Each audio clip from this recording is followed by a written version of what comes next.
జిల్లా మరియు గ్రామీణ మండల పరిధిలోని గాజులపేట గ్రామంలో ఈరోజు ఉదయం బూత్ నెంబర్ 72లో బీజేపీ ఇంటింటి ప్రచారం చేయడం జరిగింది। ఈ కార్యక్రమంలో ప్రధాని మోడీ, పాలమూరు పార్లమెంట్ ఎంపీ అభ్యర్థి జాతీయ ఉపాధ్యక్షులు డీకే అరుణమ్మ గారికి మద్దతు, బీజేపీ పార్లమెంటు ప్రచార కార్యదర్శి కె సతీష్ కుమార్, మండల ఉపాధ్యక్షులు ఎం మునయ్య, వెంకటయ్య, లిక్కి నాగయ్య ఇంటింటి ప్రచారంలో పాల్గొని కేంద్ర ప్రభుత్వ పథకాల గురించి తెలియజేశారు।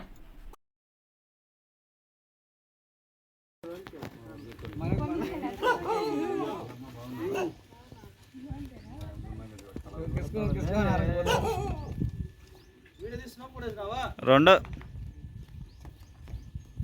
మోడీ సార్ ఓట్లు ఏదైనా చెప్పి కాబట్టి ఈసారి కూడా ప్రధాని నరేంద్ర మోడీ ఉండాలని చెప్పేసి మన ప్రాతినిధ్యం మనం ఇక్కడ నుంచి ఒక ఎంపీని గెలిపించాలి కాబట్టి కమలం పువ్వు గుర్తు మీద ఓటు